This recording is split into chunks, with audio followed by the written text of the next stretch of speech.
दोस्तों,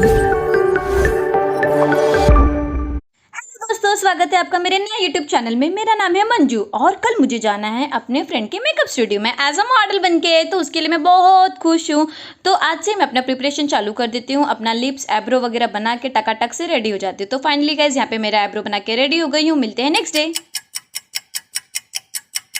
तो आ जाते हैं नेक्स्ट डे सुबह मॉर्निंग की। जो गाड़ी चला रही है वो मेरी फ्रेंड सुधा है। वो एक प्रोफेशनल मेकअप आर्टिस्ट है और ये उनके बीच में जो बैठी है वो उनकी असिस्टेंट है और ये मैं हूँ। भू सुबह की धूप का नजारा लेते हुए हम लोग पहुंच जाते हैं अपने डेस्टिनेशन की ओर। गाइस, कैमरे में तो नहीं दिख रहा है बट लेकिन सुबह 10 बजे बहुत गंदी वाली धूप लग रही थी, तो हम लोग ने बीच में ही गाड़ी रोक के अपने स्कार्फ से अपने फेस को प्रोटेक्ट कर लिया था।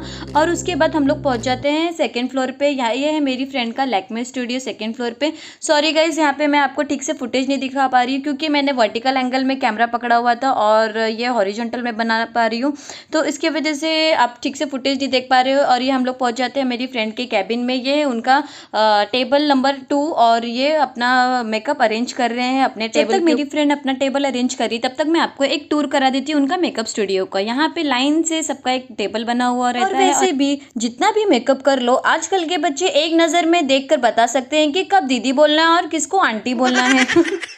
जोक्स अपार्ट, फाइनली यहाँ पे मैंने रील के लिए ट्रांजेक्शन किया है और मैं यहाँ पे ब्लाउज पहन के रेडी हो गई हूँ अपना मेकअप मतलब लिपा पोती कराने के लिए आप कह सकते हैं। और ये जस्ट मेरे फेस पे उन्होंने सबसे पहले वाइप किया क्योंकि मैंने यहाँ पे ऑलरेडी सनस्क्रीन और ग्लॉस लगा के आई हूँ, तो उन्होंने बोला कि सबसे पहले इनको रिमूव किया जाएगा और उसके बाद सबसे पहले वो मेरे फेस पे टोनर लगाते हैं। और टोनर लगाते हैं। लड़कियों को आज तक इतना धोखा किसी से नहीं मिला होगा जितना गोरा बनाने वाली क्रीम से मिलता है।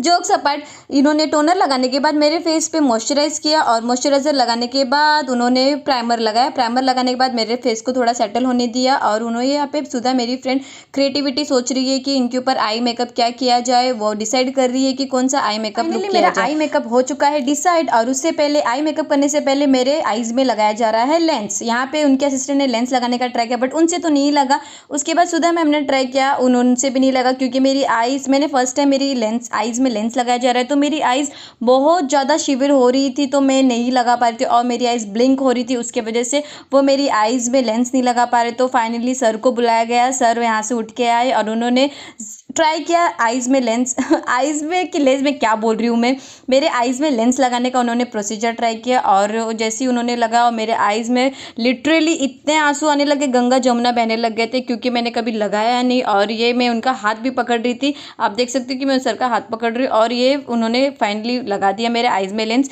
मैं आपको नज़दीक से दिखाती हूँ, ये देखो मेरा आईज में लेंस लग चुका है और मुझे बहुत अच्छा, इतनी अजीब सी खुशी हो रही थी, मुझे बहुत सुंदर लग रहा था। और ये मैंने फर्स्ट टाइम लेंस लगाया तो मेरा अनुभव भी बहुत अच्छा था। नेक्स्ट टाइम मैं पक्का जरूर सोचूंगी कि सेकंड टाइम लेंस लगाने के लिए।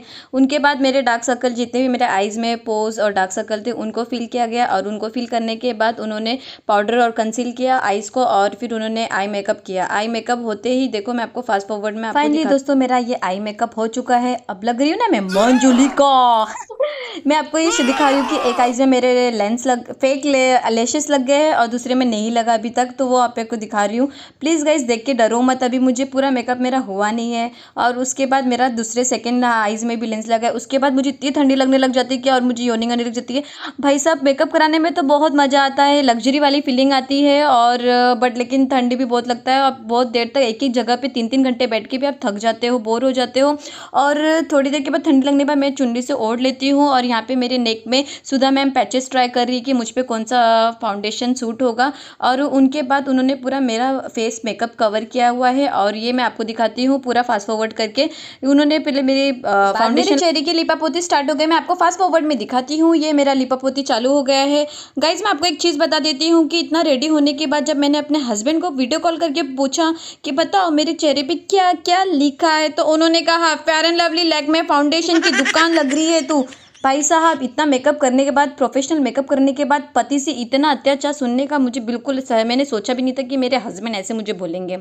गाइस जोक्स अपार्ट, यहाँ पे तो सब हो चुका है और यहाँ पे अब नेकलेस डिसाइड हो रहा है कि मुझ पे कौन सा नेकलेस सूट होगा एज अ ब्राइडल लुक के लिए। तो ये सबसे पहले उन्होंने वाइट डायमंड की ज्वेलरी निकाली और ये गोल्ड डायमंड की ज्वेलरी। यहाँ पे हम डिस्कस कर ही रहे थे कि मैंने तो बोला मुझे गोल्ड डायमंड की ज्वेलरी पसंद आई, बट फिर सुधा मैम ने बोला कि लेट्स सी, सर से ट्राई करते, सर से पूछते हैं। तो उन्होंने सर को बुलाया, सर ने फिर हमें बताया कि हमें कौन सी डायमंड की ज्वेलरी पहननी चाहिए। मंजुलिका, प्लीज़ गाइस देख के डरो मत, अभी मेरा बाकी है पूरा लुक टेस्ट होना। सर ने फिर यहाँ पे मुझे गोल्ड डायमंड ज्वेलरी रिकमेंड किया और मुझे भी गोल्ड डायमंड पसंद था और इसलिए मैं बहुत खुश हो गई थी कि गोल्ड डायमंड ज्वेलरी मुझे अच्छी लगी। फाइनली गाइस यहाँ पे मुझे जैसे ही मेरा मेकअप रेडी हुआ तो उसके बाद लिपस्टिक की बारी आती है। यहाँ पे मेरा आईब्रो फिल किया जा रहा है और ये आपको मैं दिखा रही हूँ पूरा लुक विदाउट लिपस्टिक। ये देखो मेरा आई मेकअप बहुत अच्छी लग रहा है, मुझे तो बहुत पसंद आया। फिर यहाँ पे मेरा लिपस्टिक डिसाइड हो चुका है। यहाँ पे मैंने डार्क लिपस्टिक, तो मुझे भी डार्क रेड कलर की लिपस्टिक लगाया गया। और ये देखो मैं दूसरे कैबिन में आ जाती हूँ हेयर स्टाइल के लिए। फिर ये लोग डिसाइड करते हैं कि ब्राइडल मेकअप के हिसाब से मुझ पे कौन सा हेयर स्टाइल सूट होगा। तो आफ्टर डिस्कशन यहाँ पे मेरे बालों में क्रिम्पिंग स्टार्ट हो जाती है। क्रिम्पिंग स्टार्ट करते ही मैंने सोचा कि जब तक मैं बैठी हूँ अपने बैंगल्स वगैरह रेडी हो जाती हूँ। बैंगल्स वगैरह मैंने पहन के रेडी हो गई हूँ और यहाँ पे मैं बहुत देर हो जाती है बाल बनाते बनाते, मैं थक जाती हूँ। कब ये लोग छोड़े मेरे बाल को, क्योंकि ये लोग मेरे बालों में बहुत पेन हो रहा था, ये लोग खींच रहे थे, तान रहे थे। उनको मैंने बोला स्लो करो, बट क्या कर सकते हैं, थोड़े बहुत तो लग्जरी लाइफ के लिए कुछ तो सेक्रीफाइस करना पड़ता है। फाइनली मेरा यहाँ पे थोड़ी देर के बाद, मैं थकने के बाद मैं सोचती थोड़ा रील बना लेती हूँ। फिर मैंने इन दोनों के ऊपर जो मेरे हेयर स्टाइल करे तो उनके ऊपर मैंने एक रील शूट किया। मेरा हेयर स्टाइल कंप्लीट हो जाता है। यह है मेरा फाइनल हेयर स्टाइल। कैसा लगा आपको जरूर कमेंट करके बताइए। बट लेकिन सॉरी दोस्तों अगेन, क्योंकि मैंने ये ठीक से आपको फुटेज नहीं ले पाई, क्योंकि मैंने फोन वर्टिकल एंगल में लिया था, इसलिए प्रॉपर फुटेज नहीं आ पाया। बट जो भी है यही है हेयर स्टाइल, ये मेरा फाइनल लुक। कैसा लगा कमेंट करके जरूर बताना। मीनवाइल जब तक मेरा हेयर स्टाइल हो रहा था, मेरी फ्रेंड सुधा ने एक बांग्ला लुक तैयार किया था। ये उनका बांग्ला लुक। कैसा 3 किलो का मेकअप लगाने के बाद ये पूछना कि बताओ मैं कैसी लग रही हूँ, तो ये पाप मैं नहीं पूछूंगी कि मैं कैसी लग रही हूँ। फाइनली यहाँ पे हमारा पैकअप हो जाता है, हम लोग रेडी हो जाते हैं घर जाने के। हेलो बोलो। ये देखो, ये झोला झंडी वाली अब हम लोग जा रहे हैं। ये हमारी मेकअप दादा, मेकअप आर्टिस्ट, सॉरी मेकअप दादा। अरे वो लोग बोलते हैं। अब हम लोग घर जा रहे हैं। में मिलते हैं, तब तक के लिए bye, take care, like share subscribe करना ना भूलें।